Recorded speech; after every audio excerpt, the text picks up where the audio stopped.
Good morning. Thank you. Good morning. We're going to begin today with some singing.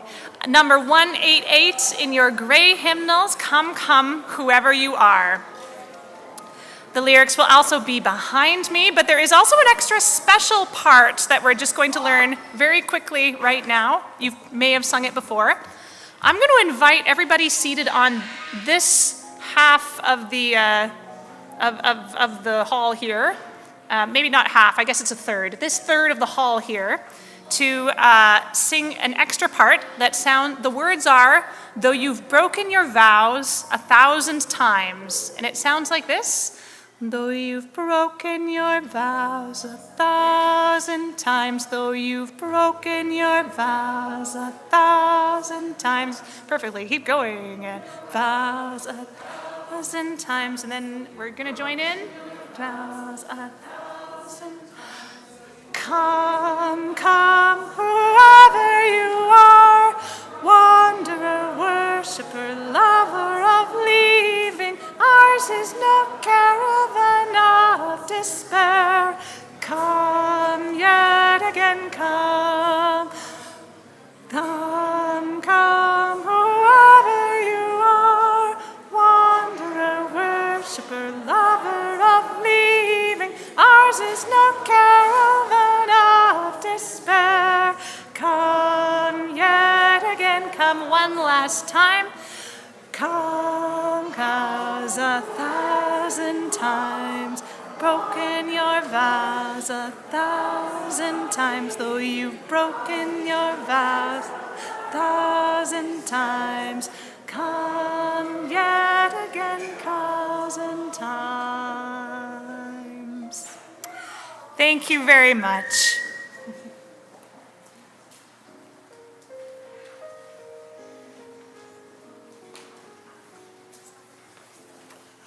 Good morning, everyone. My name's Chuck Shields. I'm with the board. I use he, him pronouns. And I'd like to start off with a land acknowledgement for us this morning. We acknowledge that our campus is located on traditional, unsurrendered, and unceded Anishinaabe Algonquin territory.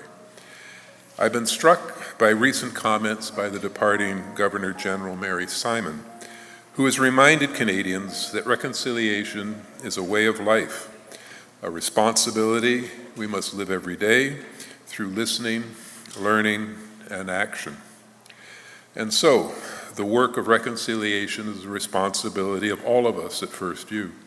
We've taken steps in that journey, but we must continue these and make reconciliation a part of our daily lives. Now for a few announcements. The monthly FirstU building tour is a casual tour of the building offered on the first Sunday of each month. Today, being the first Sunday, look for Bob. He's the distinguished guy wearing a cravat who will be right here at the podium at 11:45. Only a handful of people have signed up for the Groove Dance Workshop on the 18th of June. If you plan on attending, please contact the office to RSVP, see the EUU for details. Then on Sunday, the June 21st, it's going to be a big day. We will be having a flower communion service and barbecue thereafter. See the EUU for details. The barbecue requires an RSVP by next Friday, the 12th. Please use the online form or call the office to sign up. And a hint, look for a nice flower to bring in as part of the flower communion. Finally, I'm especially thrilled to announce that we have a fall fair director. Yes. Emma Lily Sullivan has stepped forward. Emma Lily, will you step up?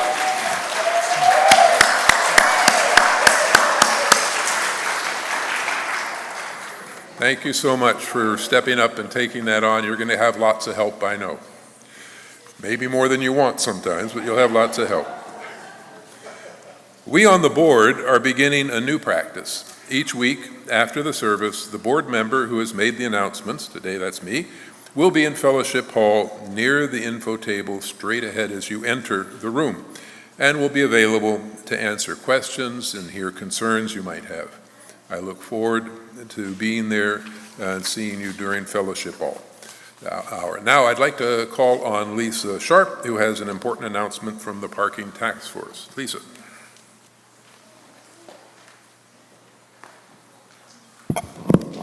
Hi, everyone. So probably most of you know that we are about to start construction on our campus in the next few months, and by the fall it should be starting. So the board created a parking task force to address the limited parking during construction. The western parking lot, the parking lot over there, and the CPR strip parking lot over by the daycare are both going to be inaccessible for about a year, okay? This means we estimate about 35 parking spots on campus. We normally get about 70 cars on Sundays, okay? So we're looking at different possibilities. We're working on developing a plan to address this issue, which might include carpooling. That's the most obvious thing to do. We might put in some valet parking run by volunteers so that we can cram a few more cars in interesting spaces on our campus. And we may also we're trying to get an adjacent parking lot not too far from the church where we can shuttle people over. So that's what we're looking at. We need you, if you are a person who is driving to church on Sundays, to fill out our survey. It is on the table at the back if you want to fill it out today, but we're also going to be sending it to you electronically this week.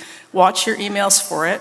We need one person per household to fill out this survey, and it's only for the people driving to church. It's not for people using transit or walking or whatever. So for example, if you live in Unitarian House, you do not have to fill this out, okay? We need it filled out within the next 2 weeks because we're trying to get this all done before the end of June. You can drop it off on the back table, there's a place today and next Sunday, or you can leave it at the office anytime that it's open. Our priority for designated parking spaces is going to be for families. So make sure if you're a parent or if your grandchildren are coming, make sure you fill out the survey because we need to know about you to designate you a spot, okay? And our priority will be people with mobility issues and people willing to carpool.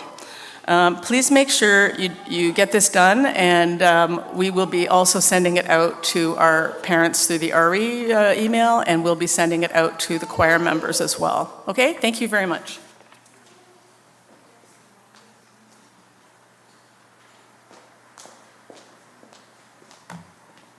Thanks, Lisa. Yes, the parking task force. Exciting stuff happening here. It's important. Good morning. I'm the Reverend Lara Cowtan, and my pronouns are she and her.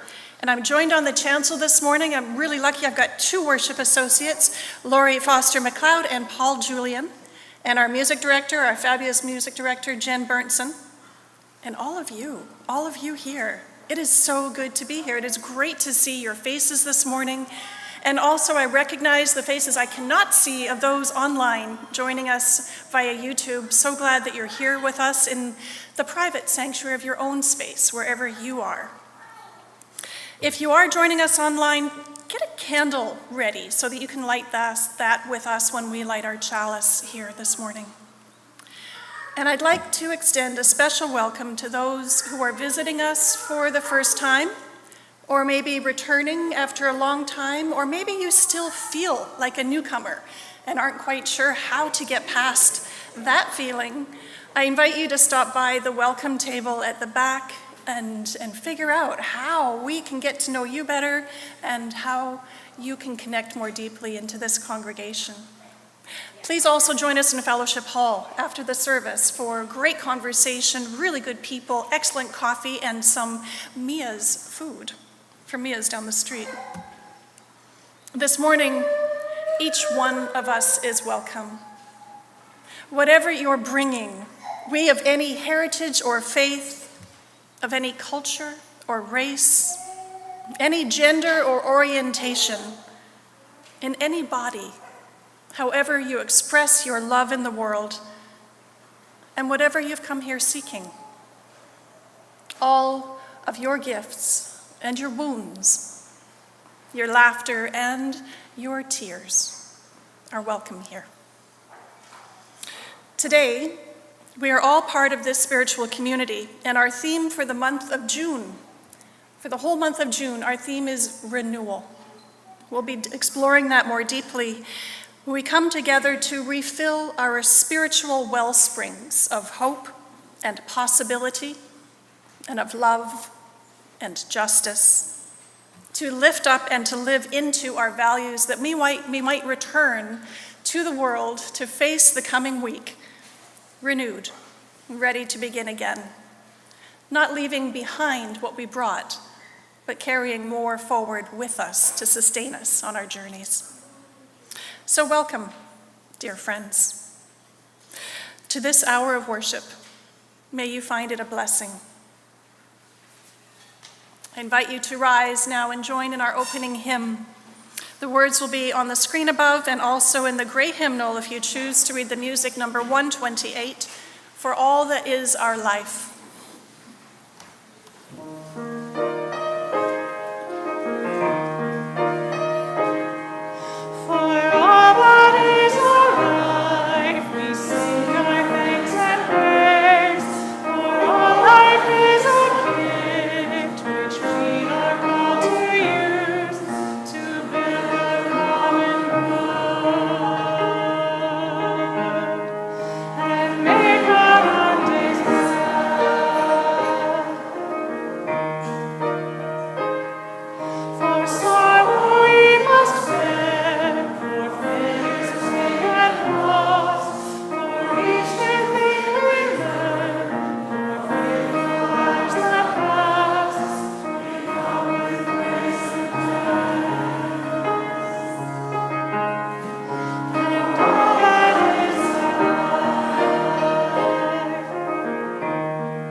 Bonjour tout le monde. Paul, go by he, him. Today our centering words are called Within This Work of Renewal by Reverend Scott Taylor.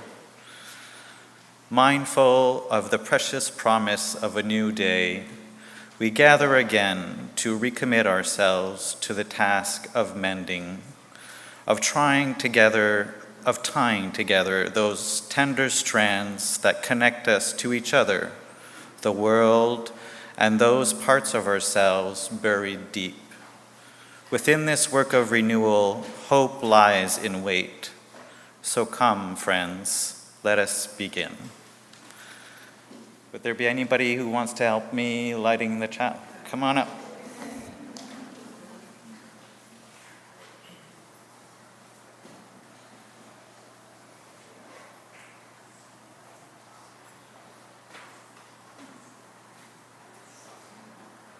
Beauty, well done.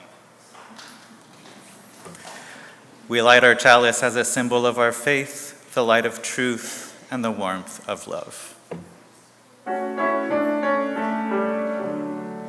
Chalice, chalice, burning bright, now remind us with thy light, of how inclined to live each day, with love and truth that we lead the way.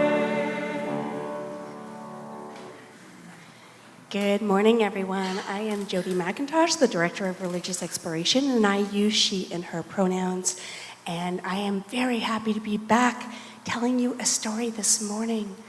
And I have so many young friends here at the front. If anyone else wants to gather and listen to the story at the front, you are welcome. So my story today is an old Jewish folk tale, which I've changed just a little bit. but that is the origins of it. And it is called the feather pillow. So there once lived a person in a very small village a long time ago. And this person loved to tell stories. Now, not the kind of stories that I love to tell, or stories from books, but they liked to tell stories about other people. So they loved knowing who was baking bread at midnight, and who had just painted their front door blue, and who had out-of-town guests, and who maybe was arguing too loudly in the village square. And not only did they like knowing all these things, they were the first to say, "Hey, did you hear?" And they liked to share these stories all over the village to anyone who would listen, their neighbors, their friends, anyone who had ears, basically. So one day, they told a story about one of their neighbors. Now, this story went a little viral, as we would say nowadays. And this story about their neighbor, it spread far and wide, and it changed as it was spread. And it ended up having a very big impact on the person the story was about. And the storyteller went, "Oh, wait a second. When I tell my stories, I get a lot of joy from that. But I never thought about the people that I was telling the stories about. I never thought about that my stories might impact them. And they felt really bad about this. But they still really liked to be the first one who said, "Hey, did you hear?" So they had a dilemma. And any of the villagers, when they had a dilemma, they went to the wise rabbi. So the storyteller went to the wise rabbi and said, "Well, our neighbor was deeply hurt from my story, and I feel really bad. But I didn't mean it. I didn't mean to hurt them. I didn't mean to cause any harm." And for the first time, telling stories did not feel good, even though normally telling stories gave them a lot of joy. So they asked the rabbi, "Well, what do I do now? What do I do?" So the rabbi said, "Go home and get a feather pillow. A big pillow full of feathers." "Okay," said the storyteller. So they went home and they got a big pillow full of feathers. And then the rabbi said, "Okay, it's a nice breezy day out. Take that pillow and take my little pocket knife and split the pillow open and let those feathers fly in the wind." "Okay, sure, I can do that." So they did. They went out and they cut open, and feathers started flying in the wind, going over the buildings, getting stuck to the walls, flying up into the mountain, catching the breeze, and going for miles. There were feathers everywhere.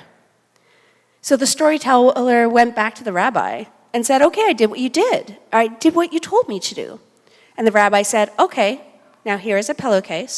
Go back and get every single one of those feathers." And the storyteller said, "Well, wait a second, I can't do that. Some of them went way up to the mountains. Some are probably in the next village by now."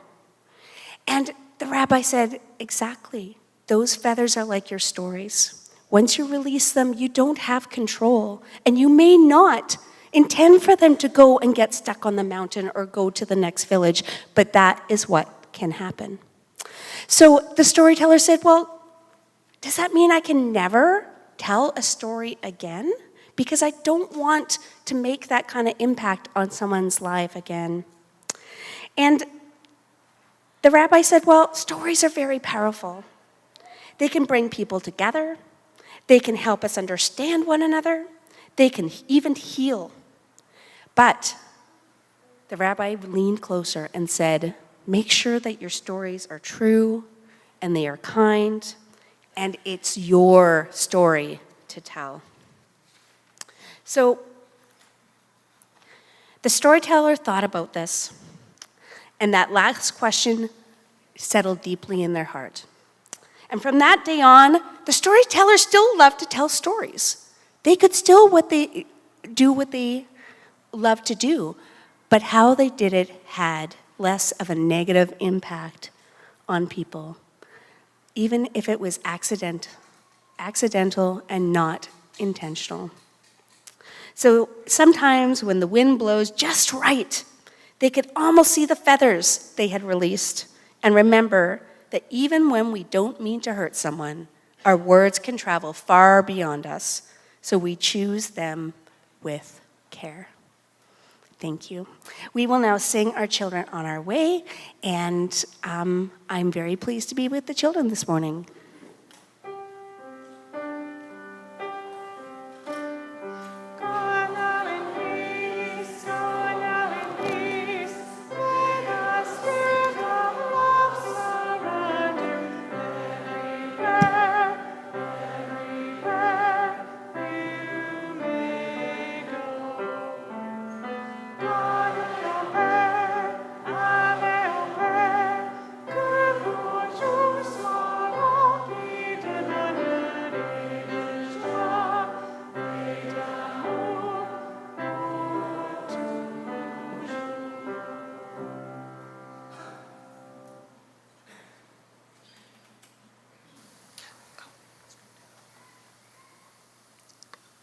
Offering goes first.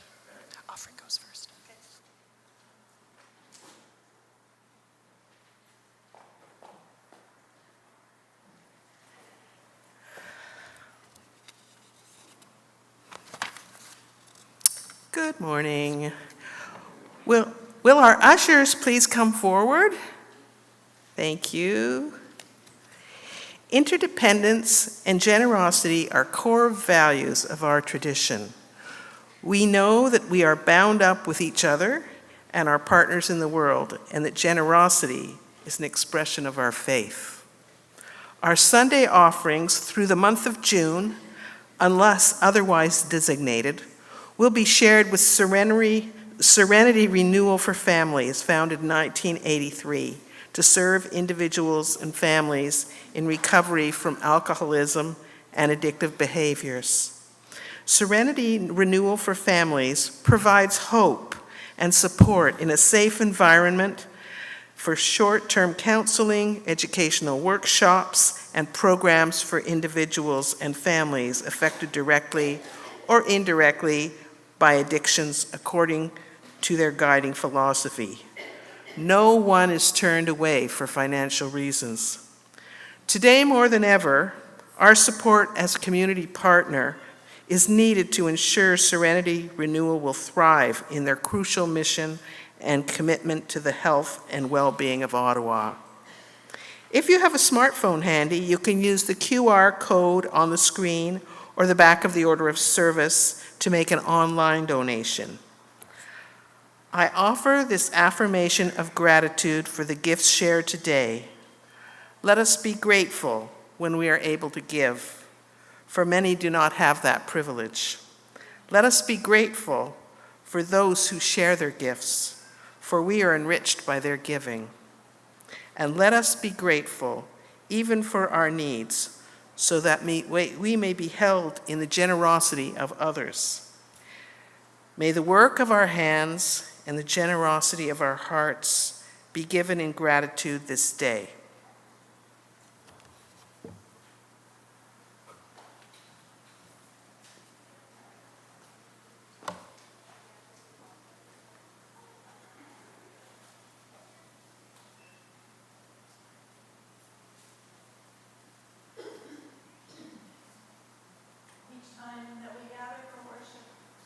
We set aside a moment to expand the caring ministry of this congregation. Together, we recognize the cycle of life and death and the circle of love, compassion, and witness that is at the center of this and every sacred community. Let us take a moment to prepare our hearts for what we're about to receive from one another in our sharing by the sounding of our bowl.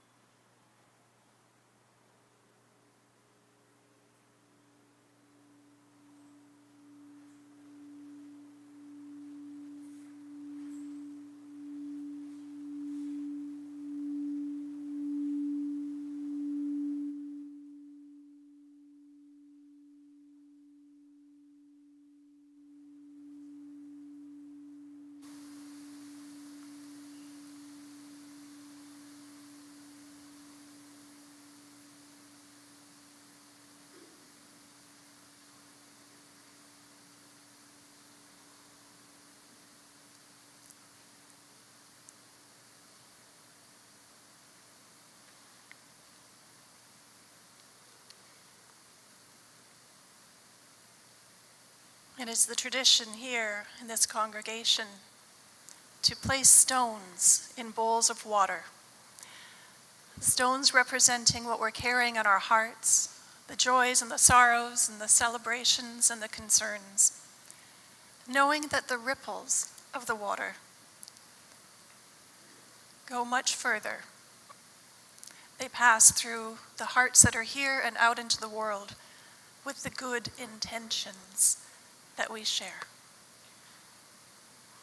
This morning, from our larger community, we place a stone of observance on the anniversary of the day that in 1944 was called D-Day.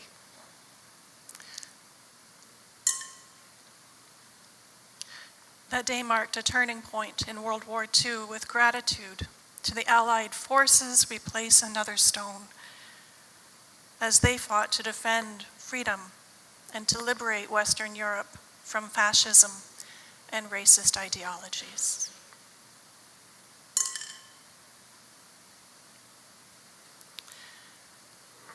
And we place a stone of gratitude for the cleansing and healing waters that we're receiving from the skies this weekend.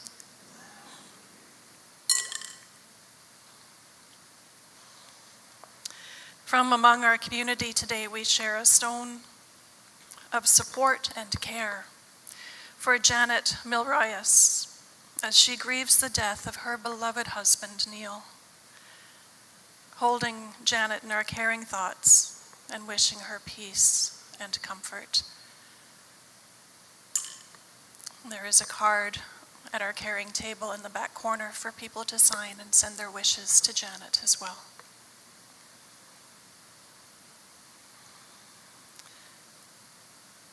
We offer stones too for those among us who are holding deep griefs and sorrows, concerns about their own health or a loved one,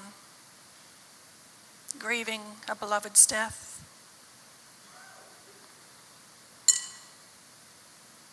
And those of celebration for those with joyful hearts, celebrating birthdays and anniversaries, milestones of sobriety, life's journeys. We celebrate these things with you. And I invite you now to come forward as you feel so moved, to share with us the stones that are on your heart.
we place a stone for those of you online, knowing that your hearts are with us as well, and you're holding what we have shared as we hold also what you are sharing. And a final stone for those joys and sorrows and concerns and celebrations that remain silent, perhaps without even words in our hearts to express.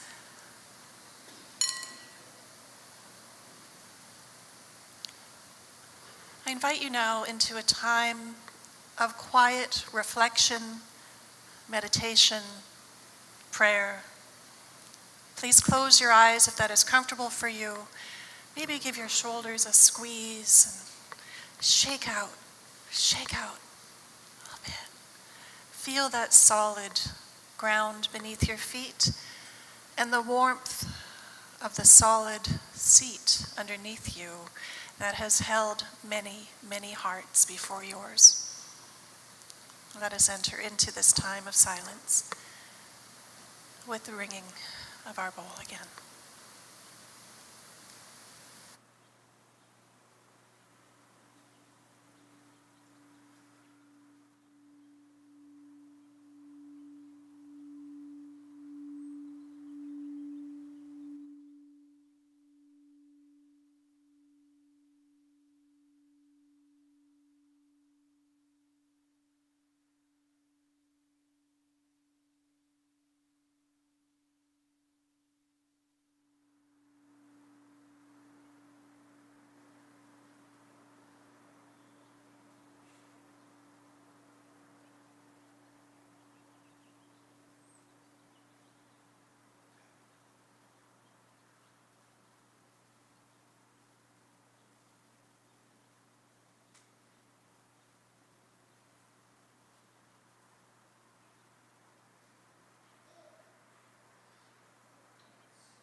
Today's anthem will be performed by our summer choir. This is a choir that will change every week depending on who shows up at 9:30 to rehearse the anthem. It could be you. Next week we have Tony Turner coming, so an especially great week to show up at 9:30 to sing the anthem with him. Today we'll be performing A Path to Each Other by Jocelyn Hagan and Timothy DeCash. And this is a piece about how our words can be used with care and intention to build a wall or a path to each other.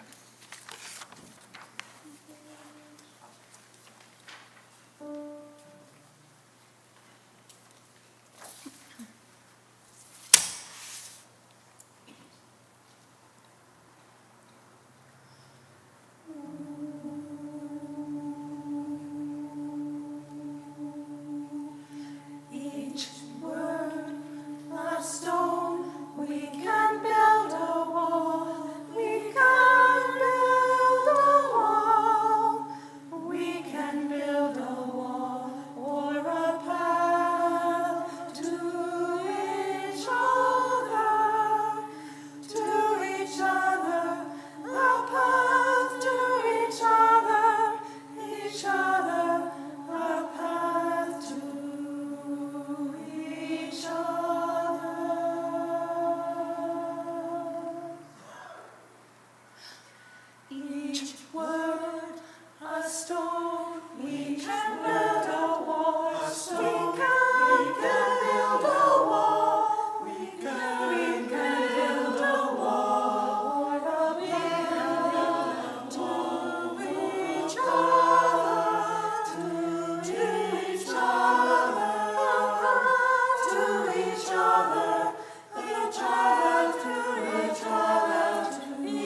Thank you, everybody. That was beautiful. Today's reading is called Intent versus Impact. Why your intentions don't really matter, by Jimmy Ut. Imagine for a moment that you're standing with your friends in a park, enjoying a nice summer day. You don't know me, but I walk right up to you holding a Frisbee. I wind up and throw the disc right in your face. Understandably, you're indignant. Through a bloody nose, you use a few choice words to ask me what the hell was I doing? And my response, "Oh, I didn't mean to hit you. That was never my intent. I was simply trying to throw the Frisbee to my friend over there." Visibly upset, you demand an apology, but I refuse. Or worse, I offer an apology that sounds like, "I'm sorry your face got in the way of my Frisbee. I never intended to hit you." Sound absurd? Sounds infuriating enough to give me a well-deserved Frisbee upside the head? Yeah. So why is this same thing happening all of the time when it comes to the intersection of our identities and oppressions or privileges? Intent versus impact. From Paula Deen to Alec Baldwin to your annoying, bigoted uncle or friend, we hear it over and over again. "I never meant any harm. That was never my intent. I'm not a racist. I'm not a homophobe. I'm not sexist." I cannot tell you how often I've seen people attempt to deflect criticism about their oppressive language or actions by making the conversation about their intent. At what point does the intent conversation stop mattering so that we can step back and look at impact? After all, in the end, what does the intent of our actions really matter if our actions have the impact of furthering the marginalization or oppression of those around us? In some ways, it's simply a lesson of relationship.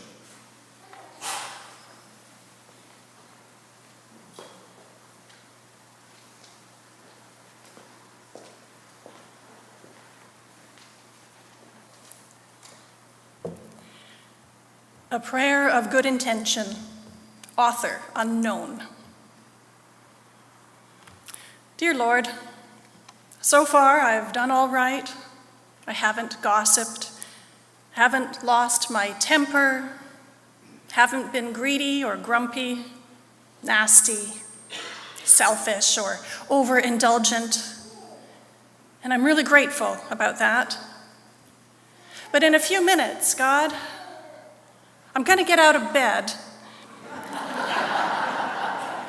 And from then on, I'm going to need a lot more help. Thanks. Well, that's one way to start the day, recognizing that there's a very good chance that at some point we're just not going to be our best selves, and maybe even do something we regret deeply, even causing harm. Whether we meant to or not, we woke up with the best of intentions. But like this prayer suggests, we can ask for help. And whether we believe in a God who hears prayers or no God at all, most of us are inclined to think that solving problems is largely up to just us. Still, we can ask for help. Maybe not from God. Typical UUs don't start their prayers with "Dear Lord." But maybe we have another source of wisdom. Maybe it's our conscience. Maybe it's people whose lives point us towards our better selves. People from history. Maybe some people would ask, what would Jesus do? What would that wise rabbi say about this? Others might ask, what would Buddha do? Or Nelson Mandela? Or Brené Brown? Or your wise grandmother? Me? I often ask, what would Ted Lasso do? Okay, so you know, I binge-watched the first couple of seasons during the pandemic, and it really helped me through. And there's a third season. We're not here to talk about Ted Lasso, maybe another time. But beneath the story of Ted Lasso, it's about a soccer team, ostensibly, but it's not. It's about life lessons, about leadership and vulnerability and humility and love.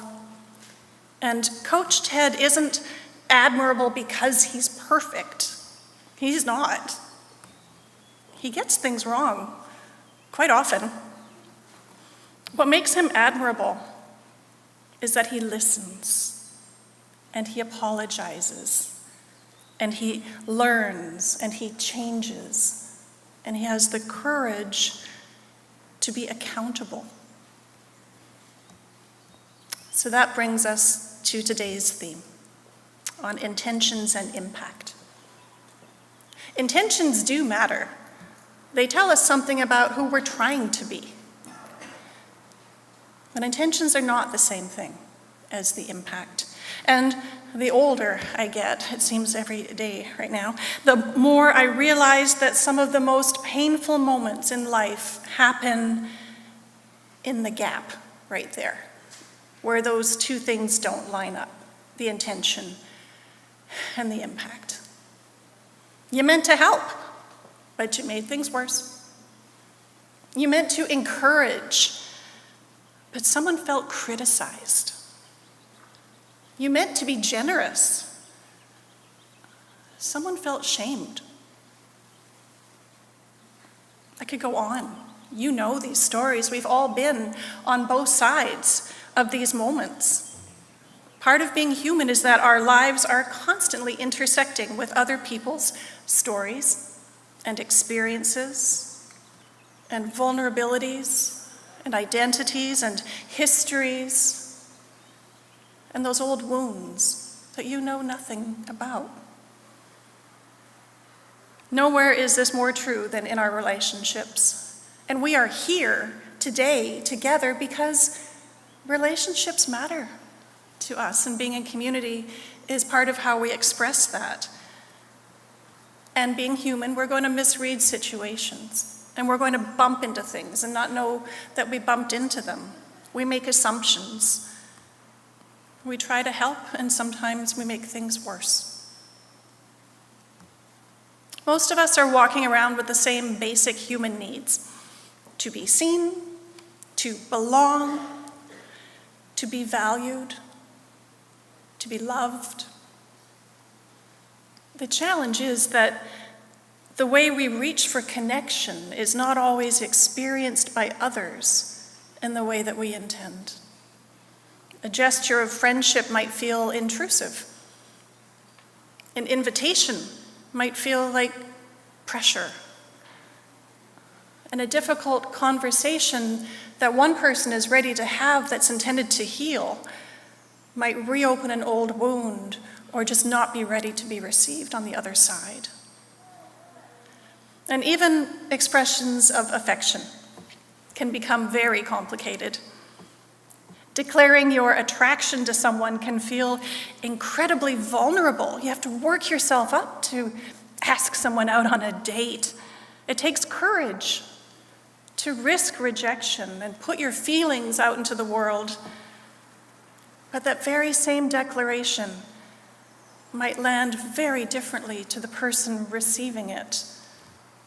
And what might feel brave or even hopeful to one person may feel awkward or uncomfortable or even frightening or traumatizing to another.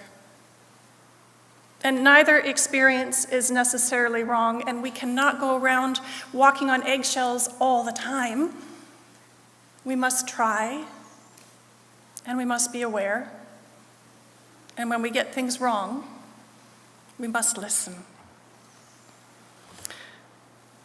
The experiences are not wrong. They're simply different experiences of the exact same moment because we are different people and we carry different lenses and different identities. But healthy relationships, and we're trying to build those, healthy relationships survive not because we avoid making mistakes and reaching out, but because we make room for repair. At some point, someone says, when you said that, when you did that, this is how it felt to me. Or, I know that wasn't your intention, but this was the impact. And then when someone chooses to listen to that impact they had no idea about, rather than to defend their position of their intentions, that's the moment where healing has an opportunity to begin. Now, of course, accountability is only one side of the story. The other side is about setting good boundaries to protect yourself and others. Sometimes the most loving response is reconciliation, saying, oh, it's not that bad. It was fine. I'm good. Sometimes it's forgiveness. Sometimes it's a hard no.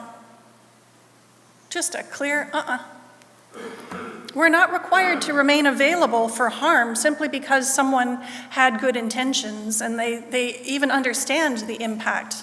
That doesn't mean we need to be available to that again. We are not required to remain silent when we see others being harmed either. We have an accountability. Protecting dignity, our own or others, is an act of love. And as I look around the world and this sanctuary right now, I see a great many people being asked to carry burdens that they did not create. The impact from others. There are transgender people whose identities have become political battlegrounds. And gender-diverse folks whose preferred pronouns are not used because, it's hard to remember and the grammar? No. There is impact. There are women whose boundaries are repeatedly ignored or minimized.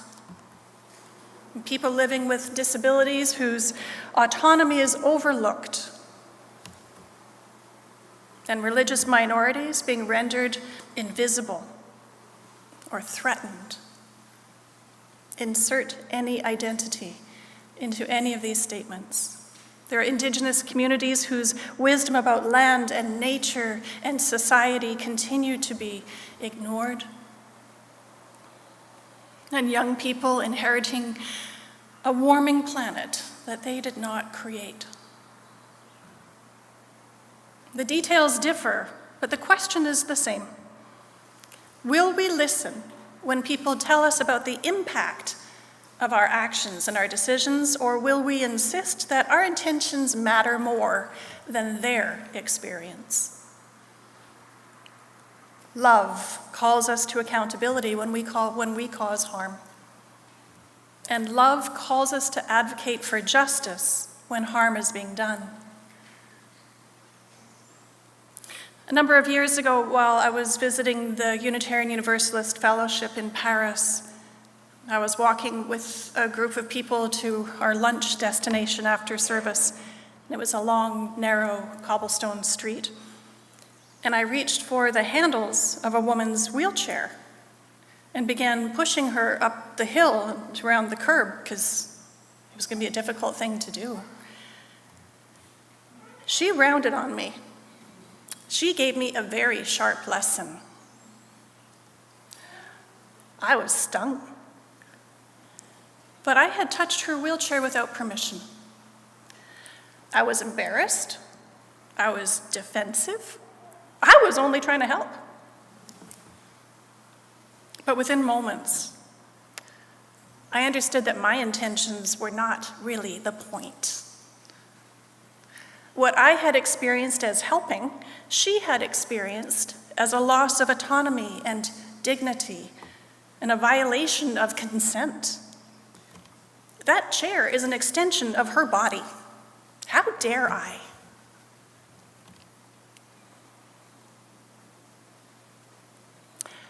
That lesson has stayed with me. Good intentions do not erase harmful impact.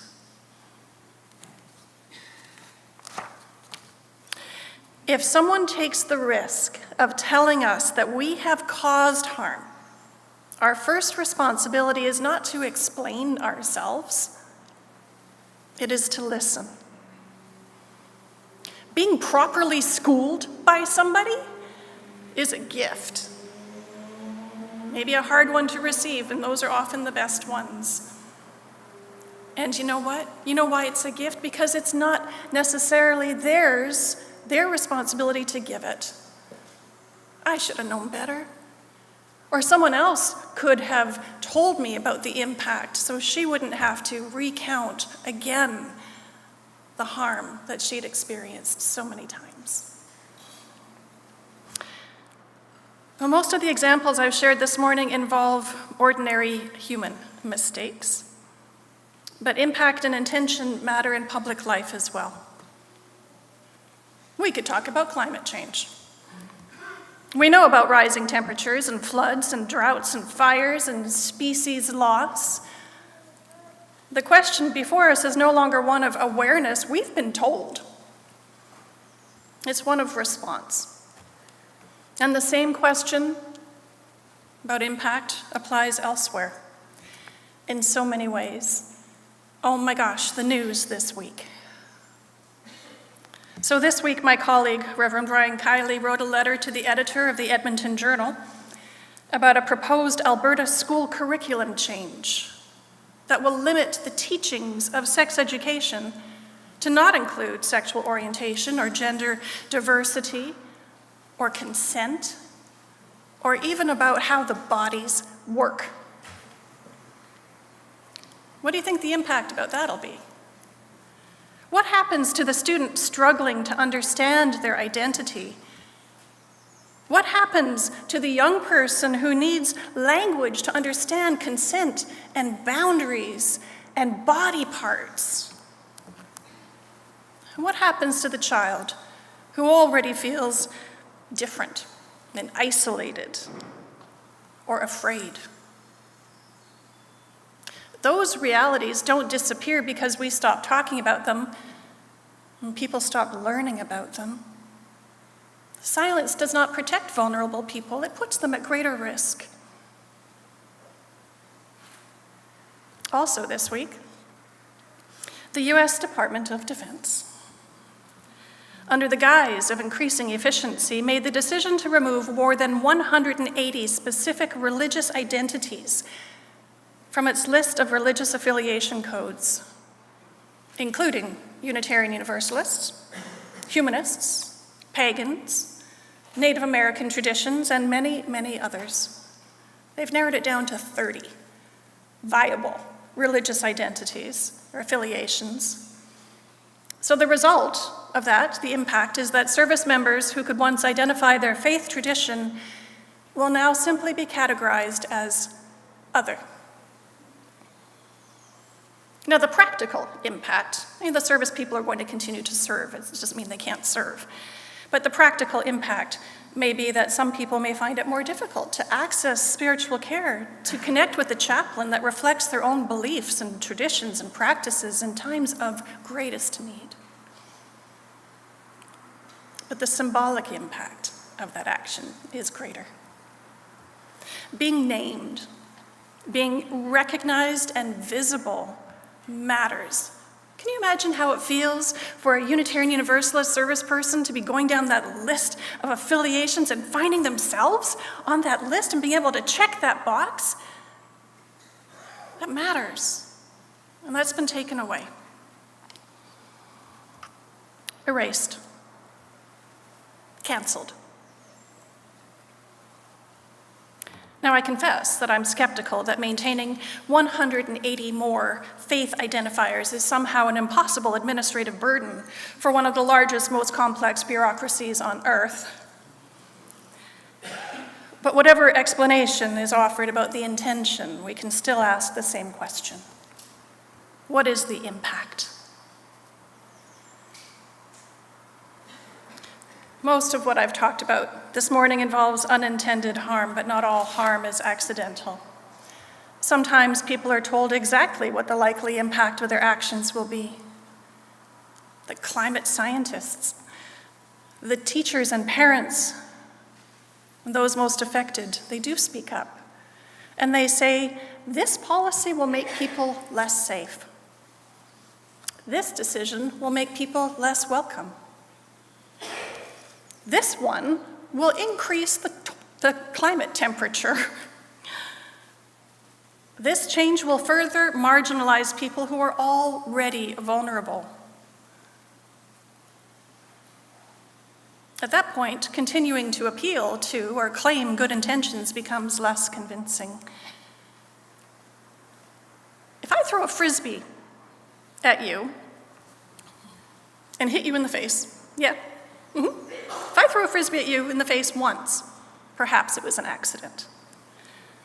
But if I keep throwing it at you after you've told me it hurts, and you'd like me to stop, then suddenly we're having a very different conversation.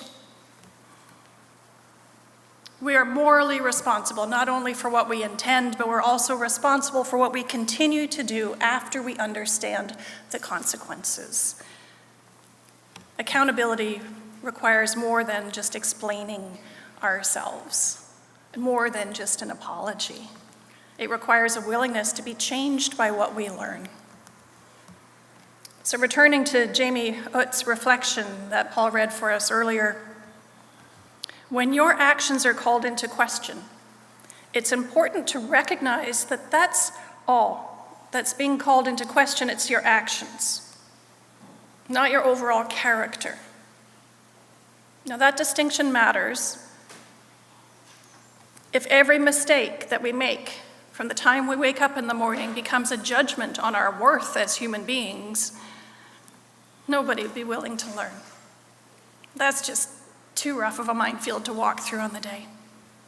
We'd spend all of our energy defending ourselves. But if we can separate our actions from our identity, we can create room for growth. We can listen and reflect and apologize. Not an "I'm sorry that your face got in the way of my frisbee" apology, but a real one, rooted in empathy and centered on the person who was hurt, on where the impact landed. My mother, Charlotte, she's given me a story of hers to share from her ministry that still troubles her decades later. while serving a UU congregation in Brooklyn. In a sermon reading, she acted out with a Southern drawl the voice of an African-American domestic worker. And a young African-American couple visiting the church that day stood up and walked out. My mom immediately understood how her actions might have landed. She was gutted.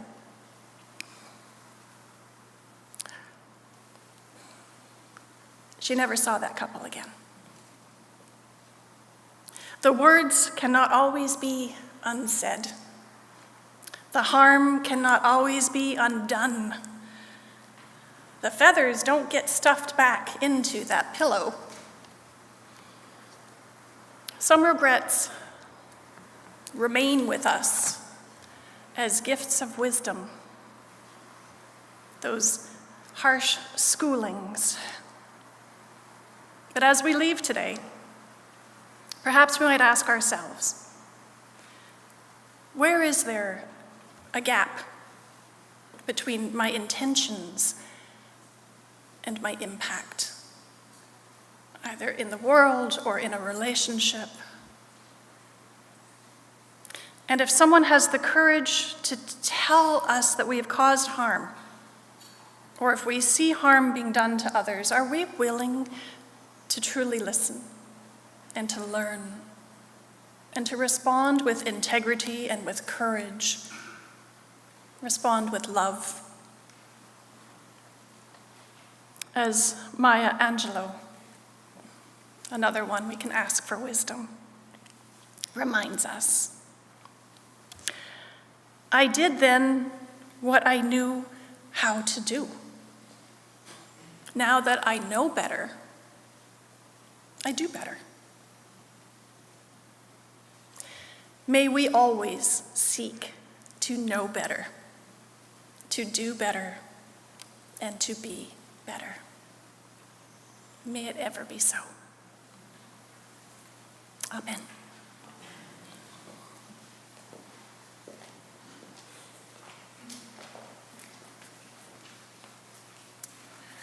Before I ask you to rise in body and or spirit for our final hymn, Answering the Call of Love, I'm just going to give you a little reminder of the history of this piece because it aligns so beautifully with what Reverend Lara has just spoken about, which is that it was originally called Standing on the Side of Love. And Jason Shelton, the composer, changed the name in 2016, and he explained this change to the UUA Assembly in 2017 by saying, "The metaphors we use in the work of justice matter. I'm clear that the standing on the side of love metaphor, as I intended it, has nothing to do with the physical act of standing. It's about aligning ourselves with what love calls us to do. But I am also clear that intent is not the same thing as impact, and the impact of this metaphor has become a barrier for some among us. Friends, when love calls, it sometimes asks us to let go of our attachments, and maybe even our t-shirts, and the explanation of that is that that was a slogan that was emblazoned on a lot of marriage equality t-shirts. I'm not sure what to do about the t-shirts, but I do know that love is calling us to a new and deeper awareness, and I can do something about the song that I wrote." So please rise in body or spirit for Answering the Call of Love, number 1014 in your teal hymnals.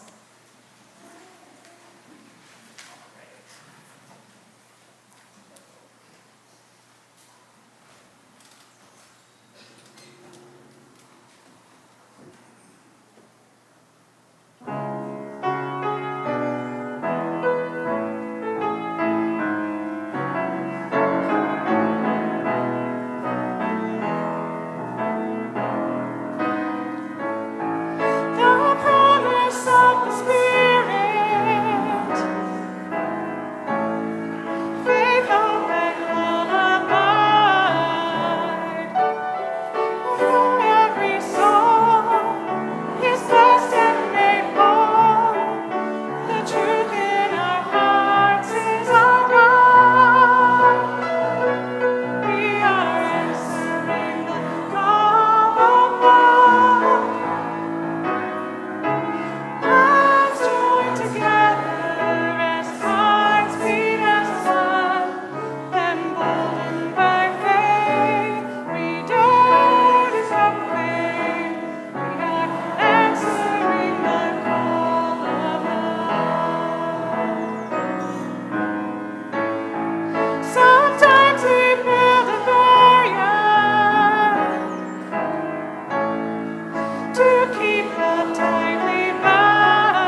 As we go forth from this time of gathering, of music, and of reflection, may we return to the world with renewed spirits, hearts, and minds, changed by this morning and ready to bring more hope, more compassion, and more love with us out into the world. We extinguish this flame, but not the light of love, the warmth of community, or the fire of commitment. These we carry in our hearts until we are together again.